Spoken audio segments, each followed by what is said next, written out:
खैरागढ़ विधानसभा उपचुनाव में जोगी जनता कांग्रेस के विधायक प्रत्याशी नरेंद्र सोनी धुआंधार प्रचार करते हुए दिखाई दे रहे हैं। बता दें कि नरेंद्र सोनी खैरागढ़ विधानसभा के पूर्व विधायक स्वर्गीय राजा देवव्रत सिंह के बहनोई हैं और यही खास वजह है कि जोगी जनता कांग्रेस की ओर से नरेंद्र सोनी को विधायक प्रत्याशी बनाया गया है।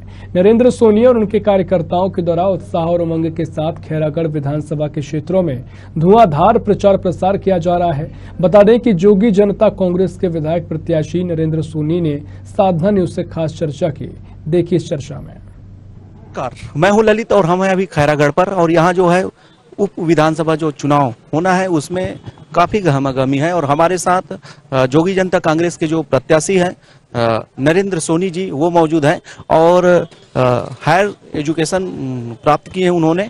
जो बीजेपी के जो प्रत्याशी है और कांग्रेस के उनमें भी देखा जाए तो सबसे ज्यादा जो शिक्षित और युवा प्रत्याशी है नरेंद्र सोनी जी, उनसे हम चर्चा करेंगे और जानेंगे कि इस जो चुनाव हैं उनमें किस तरह से लोगों को अपने तरफ रिझा पाएंगे और इस चुनाव पर अपना दमखम दिखा पाएंगे। जी मैं नरेंद्र सोनी जनता कांग्रेस प्रत्याशी हूँ यहाँ से।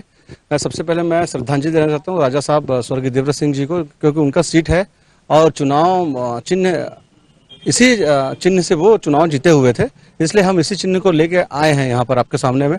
हमारा एक ही प्राथमिकता रहेगी यहाँ पर जिला निर्माण और रेलवे जो प्रोजेक्ट जो अधूरा पड़ा हुआ है यहाँ पर, और रानी लक्ष्मीदेवी जलाशय जो है उसको विद्युत उत्पादन की सीमित क्षमता के आधार पर बनाया जाए और जितने यहाँ पर माइकल रेंज का जो श्रेणी का जो जंगल है वनांचल है उसको एक अच्छा पर्यटन स्थल के रूप में बनाया जाए।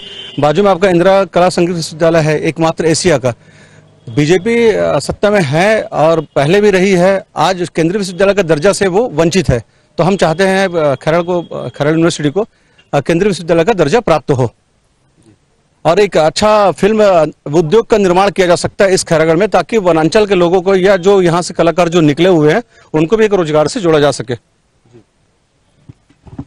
सोनी जी, जिस तरह से आपको टिकट दिया गया जोगी जनता कांग्रेस से, जैसे ही आपको टिकट दिया गया जोगी जनता कांग्रेस से, तो आपका जो जोगी जनता कांग्रेस में जो चुनाव प्रभारी था भाटिया जी, उन्होंने इस्तीफा ले लिया, क्या कारण है?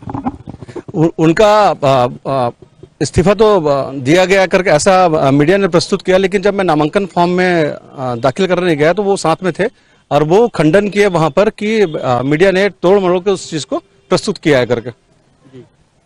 मतलब उन्होंने इस्तीफा नहीं दिया, ये है? हाँ, उनका समर्थन है और उनका साथ में वो जोनल प्रभारी हैं यहाँ के हमारे, और वो चुनाव में रहेंगे। जिस तरह से पूर्व में जो विधायक रहे जोगी जनता कांग्रेस के स्वर्गीय राजा देवव्रत जी, उन्होंने जब 2018 में चुनाव लड़े तो लगभग 15 करोड़ से अधिक खर्च उन्होंने विधानसभा चुनाव में किया था। उस खाई को किस तरह से पाटेंगे? नहीं, वो खर्च के आधार पर चुनाव नहीं जीते थे, उनकी लोकप्रियता थी, लोगों का नैतिक समर्थन था, चूंकि वो राजा साहब है और उच्च शिक्षित थे। आज उन्हीं के सच्ची श्रद्धांजलि के हम आपके सामने खड़े हैं। वाकई में राजा साहब का काफी प्रभाव था और इस वजह से उन्होंने जोगी जनता कांग्रेस से पूर्ण बहुमत से जीते थे और साल्हेवार क्षेत्र में भी उनका पकड़ काफी बढ़िया रहा। साल्हेवार क्षेत्र में सुगम मार्ग बनाने में भी राजा साहब जो है सफल रहे अपने कार्यकाल में।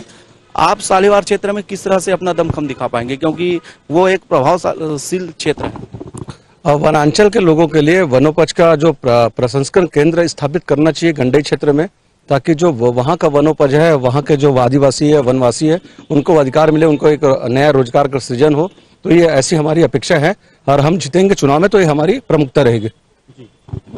जिस तरह से चुनाव काफी करीब है, बहुत कम समय मिला है प्रचार प्रसार के लिए, किस तरह से जल्द लोगों को रिझाने में आप सफल रहेंगे? सबसे पहली बात तो जो दोनों राष्ट्रीय पार्टी है वो जाति विशेष को ध्यान में रख के जातिवाद का जो ट्रम्प कार्ड खेला है वो तो सरासर गलत है, क्योंकि वो जातिवाद के ट्रम्प के कारण ना जाति विशेष का लाभ हुआ है ना अन्य लाभ को उसका लाभ मिला है, और उन्हीं के जाति के लोगों को आज रोजगार का ना उनके पास रोजगार उपलब्ध है, ना ही शिक्षा उपलब्ध है। एक बेहतर जो आज बाजारा तरिया में जो कॉलेज की मांग हो रही है, जहां आज लगातार 7.5 साल रहे हैं कोमल जंगल साहब जो बीजेपी से संसदीय सचिव भी रहे, विधायक भी रहे, तो खुद अपने समाज के लिए कुछ नहीं कर पा रहे वो, और जाति विशेष का जो कार्ड जो खेले हैं दोनों राष्ट्रीय पार्टी, तो वो जातिवाद का जो भस्मासुर है उसको टकराने के लिए हम सक्षम है और पूरी भरपूर हमारी कोशिश रहेगी जातिवाद को जड़ से खत्म कर दें हम यहाँ से। चुनाव जो है सर पर है और इस समय पर आपको आपके पार्टी संगठन के लोगों का भी सपोर्ट बहुत जरूरी है। और एक दिन पहले ही आपके तमाम जो पदाधिकारी हैं वो कांग्रेस प्रवेश कर लिए, इसको किस तरह से देखते हैं? ये क्या है आपके लिए चुनौती? जो रणनीतिकार गए हैं वो नैतिक रूप से तो मैं नहीं समझता कि वो रणनीतिकार रहे हैं राजा साहब के। अगर उचित श्रद्धांजलि होती या तो वो चुनाव में शांत रहते या वो परिवार का सपोर्ट करते। क्योंकि मैं उनका खुद सगा परिवार हूँ, राजा साहब के उनके छोटा सगा बहनों ही हूँ मैं। तो वो नैतिक रूप से जो गए हैं वो लाभ को, भविष्य के लाभ को देखते हुए वो कांग्रेस में शामिल हुए हैं। तो सरासर वो राजा साहब के साथ न्याय नहीं कर रहे हैं। स्वर्गीय राजा साहब थे, वो काफी विकास कराए थे और अब उपचुनाव चूंकि होनी है, तो आप अपने घोषणा पत्र पर मुख्य बिंदु क्या रखे हैं लोगों को बताने के लिए? राजा साहब के जो अधूरे सपने हैं उनको हम पहले पूरा करेंगे, वो उनकी मतलब हमारी पहली प्राथमिकता होगी। और जो इंदिरा कला संगीत विश्वविद्यालय वो केंद्रीय विश्वविद्यालय के रूप में स्थापित हो। यहाँ पर रेलवे जो प्रोजेक्ट अधूरा पड़ा हुआ है, जिसको दोनों पार्टी ने, चाहे कांग्रेस हो चाहे भाजपा हो, लगातार लोगों को बता रही कि रेलवे का एक प्रोजेक्ट है जो खैरागढ़ में आने वाली है, जो अभी तक नहीं आया। और सबसे बड़ी बात है जिला निर्माण, जो इस मंच में आप खड़े हैं, ये 6.5 महीने से यहाँ पर हमारे भाई लोग, ड्राइवर यूनियन, यहाँ के जनता जनार्दन लगातार अपना प्रतिनिधित्व देते आ रहे हैं, फिर भी जिला के नाम से कुछ नहीं किए। और मैं आपको बता दूं कि अभी नगरीय निकाय चुनाव हुआ था, उस चुनाव में प्रभारी मंत्री के द्वारा, सीएम के द्वारा एक वो बिगुल फूका गया था कि नगरीय निकाय में कांग्रेस की सत्ता दीजिए और जिला का सौगात ले लीजिए। तो उसमें भी वो असफल हो गए और एक अच्छे जो जन भावनाओं के अनुरूप जो एक सुनहरा अवसर था कि वो सत्ता के साथ चले, उससे वो वंचित हो गए। अभी वर्तमान में भूपेश बघेल की सरकार है और उनकी सत्ता है, तो ऐसे में उनका प्रभाव काफी है और वो महिला प्रत्याशियों को, प्रत्याशी यशोदा जी को मैदान पर उतारे, चुनाव मैदान पर।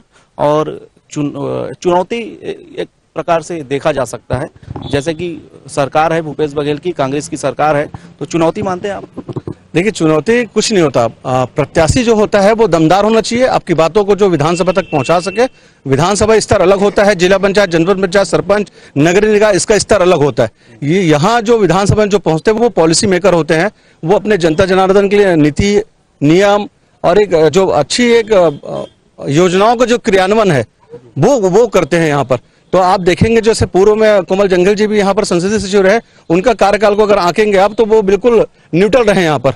तो जी बोलने से राजनीति कभी यहाँ पर नहीं हो सकता। यहाँ पर खैरागढ़ विधानसभा को दमदार विधानसभा प्रत्याशी चाहिए, जो जनता कांग्रेस ने यहाँ पर जनता को सौंपा है। अभी आप वर्तमान में चुनाव प्रचार के लिए सभी जगह जा रहे हैं, लोगों का रिस्पॉन्स किस तरह से मिल रहा है? लोग हमारे लिए सकारात्मक है और लोगों का ही प्रेम है, प्यार है, जो हम इस स्थिति में आपके सामने खड़े हैं। इस तरह से लगातार हम चर्चा कर रहे थे नरेंद्र सोनी जी से, जो जोगी जनता कांग्रेस के प्रत्याशी हैं। और इसके पूर्व भी खैरागढ़ विधानसभा में स्वर्गीय जो राजा देवव्रत थे, वो भी जोगी जनता से ही विधायक रहे हैं और काफी विकास इस क्षेत्र में हुआ है, क्योंकि उनका जो व्यवहार है, कुशल व्यवहार, लोगों का दिल जीत कर उन्होंने काम किया है लगातार। हालांकि स्वर्गवास हो गए, उनके बाद फिर सोनी जी अभी उपचुनाव में जोगी जनता कांग्रेस के पार्टी की ओर से चुनाव लड़ रहे हैं। कैमरा पर्सन संजू साहू के साथ साधना न्यूज संवाददाता ललित।